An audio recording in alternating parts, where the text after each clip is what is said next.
Selamat datang di Reco Buntung Channel, channelnya Jogja. dan seperti biasa di channel ini kita bakal menceritakan hal-hal yang seru Yaps. dan Yang menegangkan, Mm-mm. yang berbau horor, betul sekali, yang bisa bikin nggak bisa tidur. bikin merinding disco. Tapi kali ini kita berbeda, Kan berbeza. Ada cowok gitu, ada Bener, suara cowok. biasanya ada pejantan-pejantan gitu kan ya. Tapi kali ini kita wanita-wanita yang tadi baru saja turun dari Rooftop. angkringan. Angkringan ya. Aku pikir rooftop. Iya, kita mau. Pokoknya ini keren banget gitu ya, rooftop ya. Iya, rooftopnya kan Reco Buntung punya rooftop. Padahal kita pakai terpal. Udah. Iya. Jadi untuk hari ini pemirsa ada yang berbeda karena kami berdua yang akan menceritakan Yes. sesuatu yang seru dan Pastinya bikin atut. itu sebenarnya tuh Mei nggak mau cerita loh. Tapi harus cerita. iya. Ini kayaknya dipaksa gitu Dipaksa ya. gitu. Ya udah kalau gitu kita kenalan dulu. Iya. Ketemu lagi bareng saya Hani Wandira. Dan saya Mei Asmara. Maaf, sorry, Mei Damara. Kayak lagu ya. Iya. Asmara. Happy Asmara di saya maksudnya. Oh gitu. Dangdut banget. Saya rupanya kok kendang yang ngono. Oke, baik. Jadi pemirsa, untuk hari ini kita punya cerita yang patut untuk didengarkan buat kamu para pecinta mistis. Oh my god, cerita apa itu? Langsung saja kita menuju cerita yang pertama. Baik.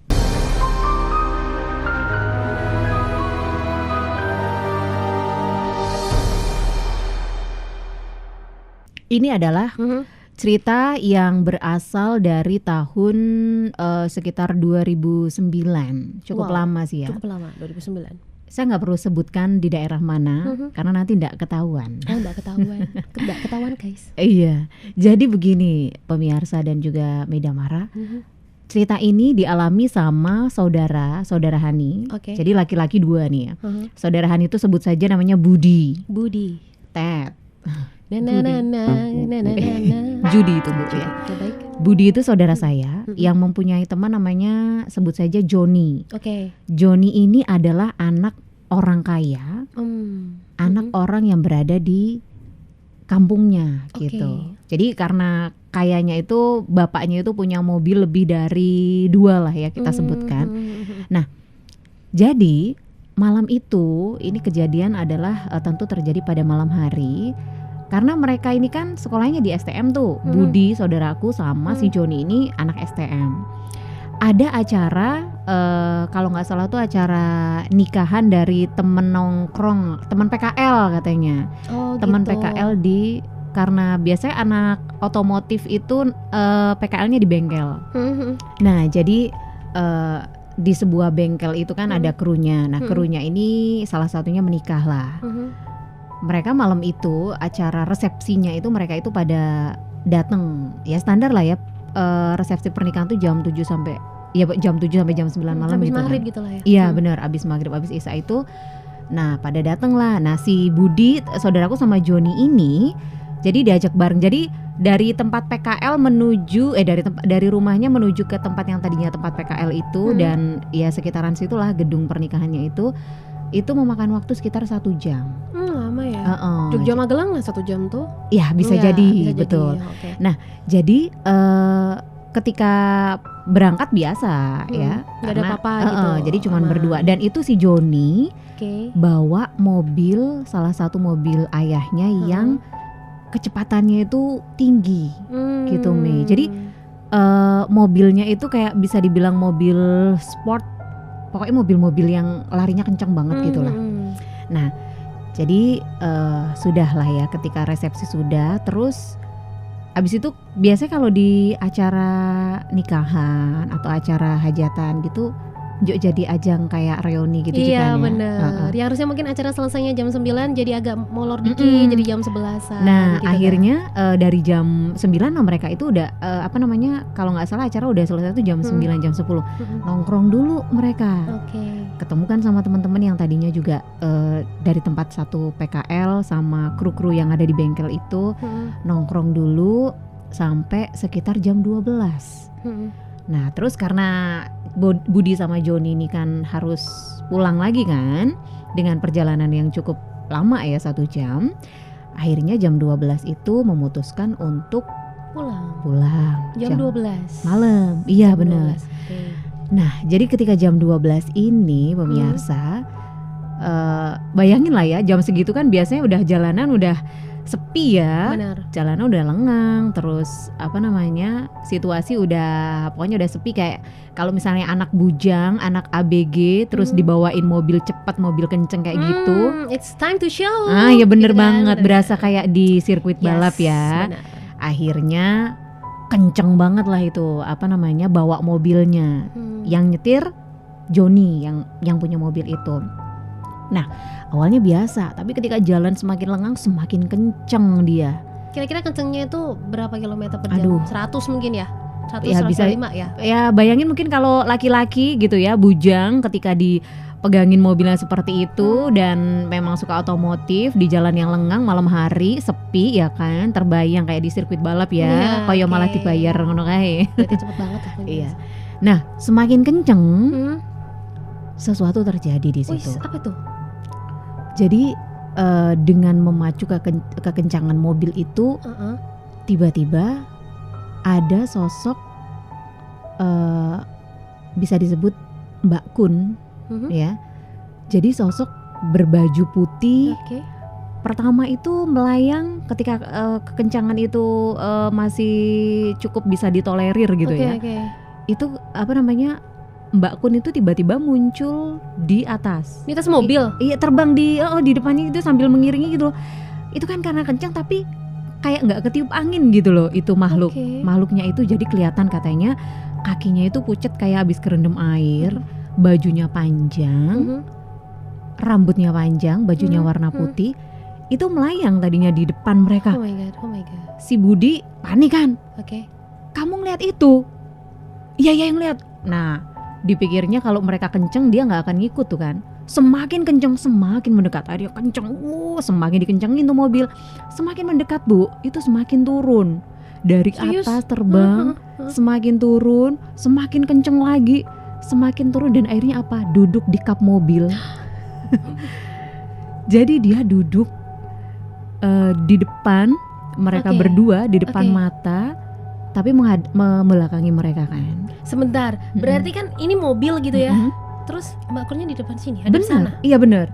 Jadi duduk. Kita dalam gini nih, karena aku yang nyopir. Iya. Hani di situ. Nah, iya. Kuntinya di depan situ dong. Benar. Oh my god. Di depan banget, tapi membelakangi. Tapi hadap sana gitu ya. Dan katanya tuh rambutnya, bajunya itu kayak nggak ketiup angin. Padahal kan situasi kan kenceng banget ya. Itu bawa mobilnya kenceng kan? Iya, kenceng banget. Nah, semakin mendekat, akhirnya karena salah satu hal yang membuat si Joni sopirnya itu kan pasti panik terus ketutupan juga kan jalannya. Akhirnya sama si Budi pelan. Akhirnya pelan. Agak lebih pelan lagi. Semakin pelan Mbak Kunnya berdiri lagi. Semakin pelan Mbak Kunnya berdiri. Semakin pelan lagi, pelan-pelan. Akhirnya terbang, masih ngikut terbang. Dan semakin pelan lagi, lambat, sudah berjalan normal, hilang. Oh, jadi ketika mobil itu semakin melaju kencang, Mbak Kunnya turun. Benar. Dan itu yang membuat mereka itu berdua panik akhirnya kan. Benar-benar katanya itu shock banget. Terus karena ingin menenangkan diri, mereka berdua nyari tempat yang sepi, yang rame, yang terang gitu. Akhirnya mereka berhenti sejenak di situ, kayak di salah satu warung 24 jam gitulah. Beli minum dulu, menenangkan dulu. Akhirnya mereka sempat ngobrol. Kamu tadi ngeliat itu? Iyalah jelas banget gitu kan. Itu tadi apa sih? Gitu. Ya memetio yo gitu kata si Budi gitu kan. Mau apa yo? Ya memeti tuh masuk yo. Mbak tenanan kayak mau memeti yo. Iyalah. Oh ya Allah, aku ora percaya. Mereka masih menceritakan tentang kepanikan. Ya wis.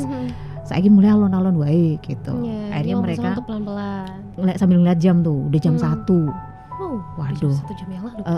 Akhirnya pelan-pelan mereka dan sampai rumah itu ya sekitar jam 1:30 lah, jam 1:30 jam 2 itu kan. Itu pas di tengah perjalanan sepi waktu itu Mbak Kun itu muncul. Dan akhirnya karena takut tuh kan. Jadi si Joni ini rumahnya nggak jauh sama si Budi. Joni nganterin dulu si Budi, akhirnya terus dia pulang langsung tidur. Besok paginya nih pemirsa, Jilalah itu Joni sama biasanya itu mereka makan bareng gitu loh. Kalau pagi itu sarapan bareng gitu. Jadi dia cerita sama ayahnya, "Yah, mosok aku mambengi," dengan bahasa Jawa ya. Jadi masa tadi malam tuh aku tuh bawa mobil itu ini loh, apa, diikutin sama Memedi. Aku dideni karo demit gitu katanya. Demit opo kata bapaknya. Nganu wong wedok rambutnya dawa, bajune putih gitu kan. Terus bapaknya langsung bilang, "Oh, berarti awakmu lek nggo mobil banter banget yo," gitu. Nah, tahu bapaknya. Nah, kok tahu Pak gitu. Ayo iya, semakin kamu kencengin mobil kamu tuh semakin mendekat sama kamu. Untungnya dia nggak masuk ke mobilmu juga loh. Wih, tapi bener ya? Iya bener, iya semakin semakin kenceng. Untungnya dia nggak sampai masuk ke ini loh, ke dalam mobil gitu, ngikutin kamu. Oh tuh Pak gitu. Jadi dia masih shock gitu kan. Ternyata usut punya usut, mobil itu sama ayahnya itu memang sengaja dikasih Mbak Kun itu. Hah? Maksudnya itu diisi? Iya, nggak tahu. Pokoknya dikasih penunggu Mbak Kun itu supaya mobil itu nggak dibawa dengan kekencangan, kecepatan yang tinggi gitu. Maksudnya mengantisipasi biar kalau misalnya sudah mulai kenceng, Mbak Kun itu akan muncul. Baru sekali ini loh aku dengar loh, ternyata mobil itu bisa juga diisi. Makanya diisi itu sesuatu yang apa namanya, yang ternyata ada gitu loh. Dan itu memang disengaja katanya sama bapaknya, karena mobil itu kecepatannya tinggi. Anaknya itu karena bapak itu kalau nggak salah punya 3 anak tuh laki semua, bujang kabeh gitu kan. Bayangin dong kalau misalnya anak laki-laki dipegangin mobilnya seperti itu, dilepas sendiri gitu ya. Nah itu.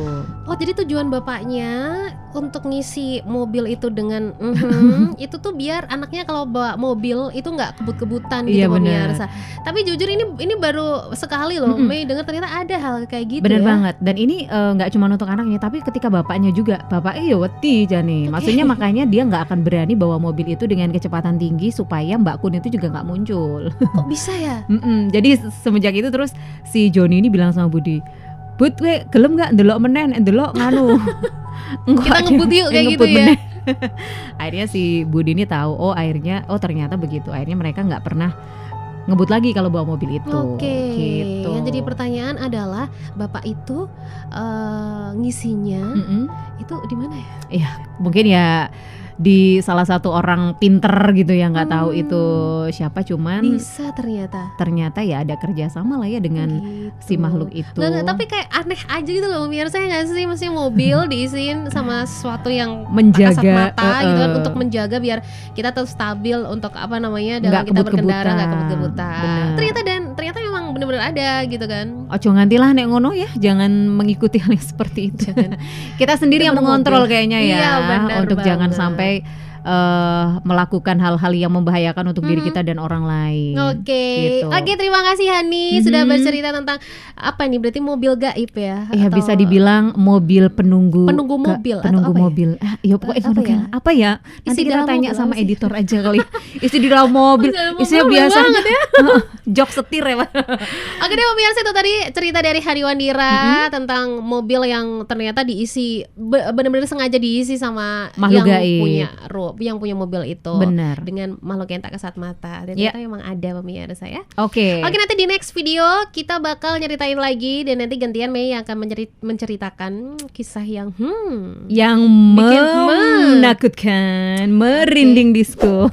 Yang pasti jangan lupa untuk tetap subscribe, komen, dan juga like. Jangan lupa pemirsa, pokoknya kita bakal posting ya, itu di YouTube ada, di Facebook ada, Twitter juga ada. Jangan lupa nyalain loncengnya, supaya nanti kalau misalnya kita upload video terbaru, kamu sudah tahu kalau kita sudah memberikan hal yang seru lagi. Tinggal ditonton aja. Kalau misalnya ada yang pengen disampaikan gitu yang seru-seru lain, silahkan di komen di bawah. Oke, dan kalau gitu saja, saya Mei Damara, saya Hani Wandira pamit. Bareng.